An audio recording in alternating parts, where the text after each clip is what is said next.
नमस्कार साथियों, बहुत बहुत स्वागत है आप सबका अपने इस सेशन में। भारत की संसद ने मतलब लोकसभा और राज्यसभा ने वंदे मातरम यानी कि नेशनल सॉन्ग को लेकर के एक बिल पास कर दिया है। और ये बिल वंदे मातरम यानी कि नेशनल सॉन्ग के इंसल्ट से रिलेटेड है। मोटा मोटा अब आप ये समझ लीजिए कि अब वंदे मातरम का इंसल्ट एक पनिशेबल ऑफेंस होगी, 3 साल तक की सजा, उसमें पेनाल्टी या दोनों हो सकती है। और अब ये बिल संसद से पास हो चुके हैं, अब ये राष्ट्रपति पास जाएंगे, राष्ट्रपति जी साइन कर देंगे और ये फिर कानून बन जाएगा और देश में ये लागू हो जाएगा। जहां तक भारतीय होने का सवाल है तो मुझे लगता है हम सब भारतीयों को इस कानून का, इस बिल का स्वागत करना चाहिए, क्योंकि इस बिल्स के जरिए हम अपने जो नेशनल प्राइड की चीजें, जैसे हमारा संविधान, हमारा फ्लैग, हमारा नेशनल सॉन्ग, हमारा नेशनल एंथम, हम उसके इंसल्ट को रोकते हैं। और एक एक एक किसी भी कंट्री के सिटीजन होने के नाते ये आपका कर्तव्य बनता है, ड्यूटी है कि हम अपने देश के प्रति जो भी इंपॉर्टेंट चीज है, जो नेशनल ऑनर की चीजें हैं, हम उनका मान सम्मान करें। ठीक है, तो एक भारतीय होने के नाते हम सबको इसका स्वागत करना चाहिए। मुस्लिम कम्युनिटी को भी इसका स्वागत करना चाहिए।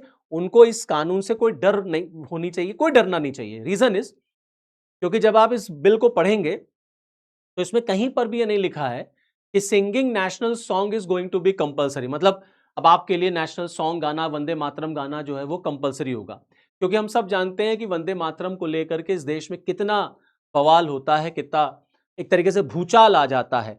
सबके अपने अपने तर्क हैं। कोई इसको गाना पसंद करता है, कोई कहता है नहीं ये हमारे फ्रीडम ऑफ रिलीजन का वायलेशन है। तो अब आगे इसी सब चीजों को समझते हैं कि कैसे क्या, फिर सुप्रीम कोर्ट का क्या जजमेंट था। संसद के अंदर, पार्लियामेंट के अंदर नेशनल सॉन्ग को, वंदे मातरम को गाया भी गया, मान सम्मान के साथ गाया गया। सारे सांसदों ने इसका सम्मान किया, सबने अटेंशन की पोजीशन में खड़े होकर के इसको गाया। ये वहीं का वीडियो है आपके संसद का, जब सारे पार्लियामेंटेरियंस ने नेशनल सॉन्ग को गाया।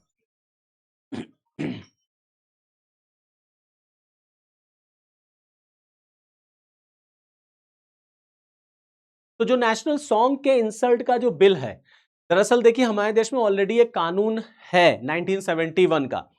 अब उसी 1971 के कानून में गवर्नमेंट ऑफ इंडिया ने अमेंडमेंट कर दिया, और 1971 के कानून में जहां नेशनल एंथम हुआ करता था, उसके साथ ही साथ नेशनल सॉन्ग भी जोड़ दिया गया। मतलब अब आप नेशनल एंथम की तो इंसल्ट कर ही नहीं सकते, आपको उसको रिस्पेक्ट करना ही करना है। अब आप नेशनल सॉन्ग को भी रिस्पेक्ट करेंगे।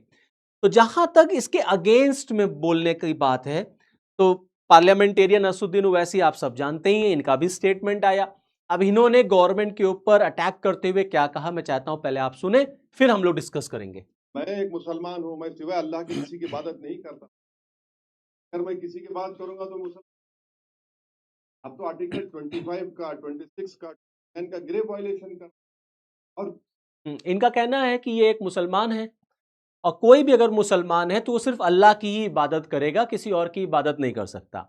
सरकार इस तरह के कानून ला करके इस देश को हिंदू राष्ट्र बनाना चाहती है, हिंदू कल्चर, हिंदू ट्रेडिशंस को मुसलमानों के ऊपर थोपना चाहती है, और मतलब ऐसा कानून बनाना चाहती है जिससे कि मुस्लिम्स उसका वायलेशन जाने अनजाने करें और फिर उनके ऊपर लीगल एक्शन हो जाए और उनकी लाइफ को परेशान किया जा सके।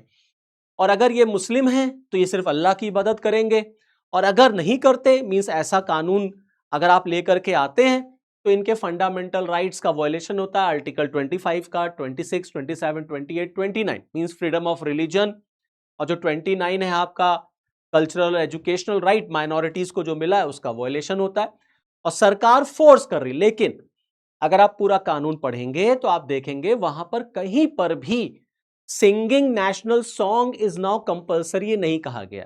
हाँ, ये जरूर है कि फंक्शन के शुरू होने से पहले, उसके बाद नेशनल एंथम के साथ साथ अब नेशनल सॉन्ग भी होगा।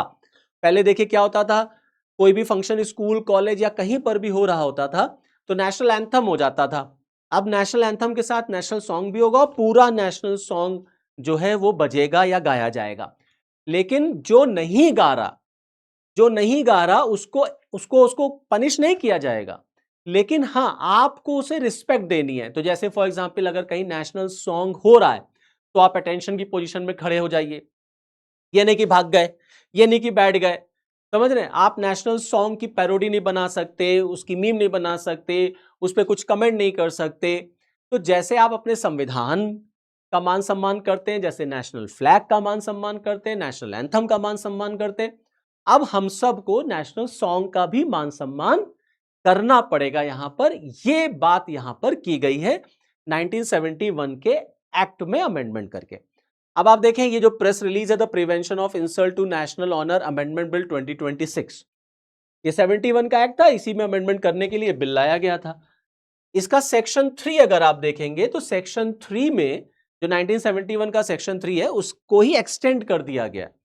तो जहां पर प्रोटेक्शन ऑफ केवल नेशनल एंथम था जनगण मनगढ़, वहां पर नेशनल सॉन्ग वंदे मातरम भी लिख दिया गया।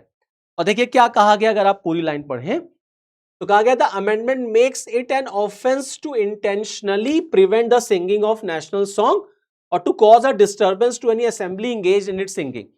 मतलब अगर कोई असेंबली नेशनल सॉन्ग गा रही है या कहीं पर गाया जा रहा, और अगर आप इंटेंशनली जानबूझ करके नेशनल सॉन्ग के गाने को रोकते हैं, डिस्टर्बेंस क्रिएट करते हैं, आप बैरियर्स क्रिएट करते हैं, तो आपको जो है वो पनिश किया जा सकता है। इंटेंशनली, इंटेंशन प्रूफ होनी चाहिए, तब आपको पनिश किया जा सकता है। ये चीज पहले नहीं थी, अब यही चीज जोड़ दी गई है। तो अगर आप देखेंगे ना तो कहीं पर भी ये नहीं कहा गया है कि हर समुदाय को, हर व्यक्ति को अब इसे गाना ही गाना होगा, ऐसा कुछ नहीं कहा गया। यह है कि हाँ अगर गाया जा रहा है तो आप इसको रिस्पेक्ट देंगे, मतलब रिस्पेक्ट देने की बात है। तो एक भारतीय होने के नाते मुझे नहीं लगता कि एक भारतीय होने के नाते, चाहे उसमें हिंदू है, मुस्लिम है, सिख है, जैन है, कोई भी है, उसको कोई प्रॉब्लम होगी। भाई गाया जा रहा है, आप उसको रिस्पेक्ट दीजिए, आप खड़े हो जाइए, आप मत गाइए, गाइए मत। क्योंकि राइट राइट आपका जैसे राइट टू स्पीच है, राइट टू एक्सप्रेशन है, उसमें राइट टू साइलेंस भी आपका फंडामेंटल राइट है। आप शांत रहिए, अभी हम उस पर भी आएंगे, जिक्र करेंगे। आप देखें ये जो आपका 71 का एक्ट था ओरिजिनल, तो अगर आप देखेंगे इसमें ओरिजिनली पहले क्या था, जनगण मन था, इंडियन नेशनल एंथम था। अब इसी का स्कोप एक्सपैंड कर दिया गया और नेशनल सॉन्ग वंदे मातरम कर दिया गया, इसमें जोड़ दिया गया, प्लस इसको पनिशेबल ऑफेंस कर दिया गया है। और जो पनिशमेंट यहां था वही पनिशमेंट यहां है कि imprisonment for a term which में एक्सटेंड टू 3 years और विद फाइन और विद बोथ, 3 साल की सजा, फाइन या दोनों हो सकता है। तो 71 का ही जो सेक्शन 3 था उसी में इसमें यह बात जोड़ी गई है। अब थोड़ा सा आपको वंदे मातरम के बारे में बता देते हैं। देखिए हम सबको पता है कि वंदे मातरम बंकिम चंद्र चटर्जी द्वारा कंपोज किया गया था, ओके। और यह पहली बार 1875 में पब्लिश हुआ था इन अ जनरल बंग दर्शन। बंग दर्शन में यह पहली बार पब्लिश हुआ था। उसके बाद 1882 के आनंद मठ में, it was later included in the novel Anand Math, 1882 के आनंद मठ में इसको पब्लिश किया गया। रविन्द्रनाथ टैगोर साहब ने इसको इंडियन नेशनल कांग्रेस का सेशन चल रहा था उसमें गाया था 1896 में। और ये गाना जो है ना, ये जो सॉन्ग है, ये कोई ऐसा गाना नहीं था, ये गाना राष्ट्रभक्ति का था, पैट्रियोटिज्म का था, नेशनलिज्म का सिंबल था। मींस ये गाना पावरफुल सिंबल था रेजिस्टेंस का, देश की आजादी का। तो जब देश को आजाद कराया जा रहा था तो देश की आजादी के जो मतवाले थे, जो हमारे फ्रीडम फाइटर्स थे, उन्होंने इस गाने को गा करके वो सूली पे चढ़ गए। इस देश की आजादी में इस गाने ने बड़ा इंपॉर्टेंट रोल प्ले किया। पूरे भारत को, पूरे देश को इस गाने ने ला करके जोड़ दिया था। वंदे मातरम, सबकी जबान पर वंदे मातरम होता था, फिर चाहे वो भगत सिंह हो, चाहे अशफाक उल्लाह खां हो, चाहे चंद्रशेखर आजाद हो, चाहे कोई भी हो। गांधी जी ने अपने हरिजन में लिखा कि उन्होंने कभी आपके बंकिम चंद्र चट्टोपाध्याय से उनकी मुलाकात नहीं हुई, लेकिन वो ये मानते थे कि इस गाने ने बड़ा इंपॉर्टेंट रोल प्ले किया राष्ट्र की आजादी में, स्वतंत्रता संग्राम में। इस गाने ने सारे भारतीयों को, फिर चाहे वो किसी धर्म के हो, किसी जाति के हो, किसी रंग के हो, सबको ला करके एक कर दिया। और ये बहुत पावरफुल गाना उस समय निकल करके आया राष्ट्र के आजादी में। नेशनल सॉन्ग वंदे मातरम सबकी जबान पर, फिर चाहे वो अमीर है, गरीब है, लड़का है, लड़की है, गोरा है, काला है, कोई भी है, सबकी जबान पर एक ही गाना हुआ करता था, वंदे मातरम। तो आज हमारी जनरेशन को ये पता होना चाहिए, खास तौर से ये जेनजी और जो जेन अल्फा की बात होती है, यार ये वंदे मातरम है क्या? तो जब तक आप आज की जनरेशन को बताएंगे नहीं कि वंदे मातरम क्या है, वो कैसे जानेंगे? तो सरकार का, हमारा, सबका ये कर्तव्य है कि आज की जनरेशन को हम बताएं वंदे मातरम का महत्व और उनको सिखाएं कि नहीं, तुम्हें इसकी रिस्पेक्ट करनी चाहिए। स्कूल कॉलेजेस में जनगण मनगण तो होता है, अब वंदे मातरम भी होगा। वंदे मातरम को आपको रिस्पेक्ट देनी होगी। तो इसमें कोई, मैं नहीं समझता इसमें कोई बुरी बात है या कोई गलत बात है। अब आप देखें कि जहां तक रही बात नेशनल एंथम की, तो इससे बड़ा मतलब इंपॉर्टेंट एक केस है। मैं नेशनल एंथम वर्ड यूज कर रहा हूं, नेशनल सॉन्ग नहीं। अब हम नेशनल एंथम की तरफ चल रहे हैं। जो सिंगिंग ऑफ नेशनल एंथम या सिंगिंग ऑफ नेशनल सॉन्ग पर लोग जो झगड़ते रहते हैं, उस पर सुप्रीम कोर्ट ने क्या जजमेंट दिया था, वो आपके साथ में डिस्कस कर रहा हूं। और अभी मैंने आपसे कहा कि right to silence is also your fundamental right. देखिए, जस्टिस चेन्नप्पा रेड्डी साहब का जो जजमेंट आया था Bijoe Emmanuel versus state of Kerala case में, तो यहां पर केरला का एक स्कूल था और केरल के एक स्कूल में 3 क्रिश्चियन बच्चे जो थे जेहोवा सेक्ट के, नेशनल एंथम असेंबली में हो रहा था और वो नेशनल एंथम नहीं गा रहे थे, बट वो साइलेंटली अटेंशन की पोजीशन में खड़े थे एकदम। उन्होंने डिसरिस्पेक्ट नहीं शो किया, वो खड़े थे, गा नहीं रहे थे, क्योंकि नेशनल एंथम गाना उनके रिलीजियस राइट का वायलेशन हो जाता, ऐसा मानना था। यह बात स्कूल ने नोटिस की, स्कूल ने उन लोगों को स्कूल से निकाल दिया। उनके भाई बहन भी उस स्कूल में पढ़ चुके थे, लेकिन कभी किसी ने इतना ध्यान नहीं दिया, नोटिस नहीं किया। अब यह मैटर वहां से चला गया सुप्रीम कोर्ट। जब सुप्रीम कोर्ट में गया तो जस्टिस चिन्नप्पा रेड्डी ने देखिए कितना बढ़िया जजमेंट दिया, आर्टिकल 19 का जिक्र किया और आर्टिकल 19 का जिक्र करते हुए जजमेंट दे दिया। और उन्होंने कहा कि आर्टिकल 19 में राइट फ्रीडम ऑफ स्पीच और एक्सप्रेशन है, जो उसमें ना बोलने का भी अधिकार आपका शामिल है, and that is your fundamental right. जो मैं बात कर रहा हूं राइट टू साइलेंट का, राइट टू साइलेंस का, मीन शांत रहना, शांत रहना। जस्टिस साहब ने कहा कि इन बच्चों ने कोई भी गलत काम नहीं किया, क्योंकि अब इस केस में यह डिसाइड करना था कि फंडामेंटल ड्यूटी प्रिवेल करेंगे कि फंडामेंटल राइट। क्योंकि एक तरफ ड्यूटी कहती है कि आप संविधान की रक्षा करेंगे, संविधान का मान सम्मान करेंगे, संवैधानिक आइडियाज का मान सम्मान करेंगे, national anthem, national song, constitution का आप रिस्पेक्ट करेंगे। तो दूसरी तरफ फंडामेंटल राइट्स भी हैं जो आपको धार्मिक स्वतंत्रता का अधिकार देता है।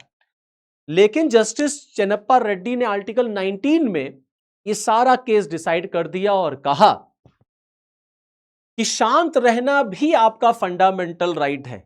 तो जब नेशनल एंथम हो रहा है और ये बच्चे जब शांत थे, इन्होंने कोई भी अपमान नहीं किया, इन्होंने संविधान का कहीं पर भी उल्लंघन नहीं किया, और ये बच्चे नेशनल एंथम ना गा करके इन्होंने कोई भी रूल का वायलेशन नहीं किया। और फाइनली फिर इन बच्चों के फेवर में वहां से जजमेंट जो है वो पास होता है। इसीलिए मैंने अपने ओपनिंग रिमार्क में भी कहा कि नेशनल सॉन्ग या नेशनल एंथम कंपलसरी नहीं है, कंपलसरी नहीं है। लेकिन हाँ, अगर नेशनल एंथम या नेशनल सॉन्ग हो रहा है तो आप अटेंशन में, आप उसके मान सम्मान में खड़े रहिए। ये बात यहां से निकल करके आती है। आप देखें, जब आपातकाल लगा था, इमरजेंसी लगी थी, उसी समय 42वां संशोधन हुआ था, जिसका बड़ा विरोध होता है, हटा देने की बात होती है। उसमें श्रीमती इंदिरा गांधी जी ने फंडामेंटल ड्यूटीज जोड़ा था। अब आप जरा अपने दिल से पूछिए कि क्या कभी हम लोग अपने फंडामेंटल ड्यूटीज निभाते? कभी नहीं निभाते। क्या कभी इतने सीरियसली निभाते? कभी नहीं निभाते। और कुछ इसके फंडामेंटल ड्यूटीज को आप पढ़ेंगे तो देखिए लिखा है, to abide by the constitution and respect it ideals and the institutions, the national flag and the national anthem.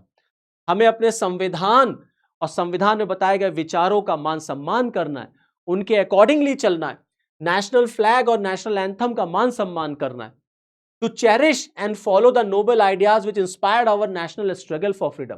कितनी अच्छी बात है, हमें ऐसे विचारों को फॉलो करना है, उसको चेरिश करना है, एंजॉय करना है, जिससे हमारा जो राष्ट्रीय संघर्ष था, नेशनल स्ट्रगल था, वो इंस्पायर्ड हुआ था। To uphold and protect the sovereignty, unity and integrity of the nation, to defend the country and render national service when called upon to do सो।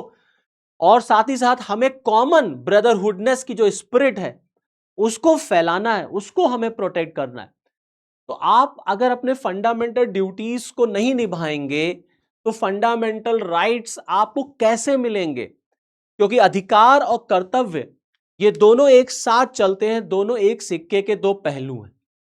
तो ये जो नया बिल आया है जो आगे चल करके कानून बनी जाएगा नेशनल सॉन्ग से रिलेटेड, इसका हम सबको वेलकम करना चाहिए। इससे किसी के भी फंडामेंटल राइट्स का वायलेशन नहीं है, क्योंकि कॉन्स्टिट्यूशन में फंडामेंटल ड्यूटी में कहा गया है कि हमें अपने संविधान, नेशनल फ्लैग, नेशनल एंथम और अब नेशनल सॉन्ग का मान सम्मान करना चाहिए। एक सामाजिक भेदभाव जो जो एक सामाजिक जो ब्रदरहुडनेस, हमारा जो कंपोजिट कल्चर है, हमें उसको प्रमोट करना चाहिए। तो चलिए फिर इस वीडियो में इतना ही। फिर नेक्स्ट वीडियो में आपके साथ फिर मिलूंगा। तब तक के लिए मुझे दीजिए इजाजत। जय हिंद।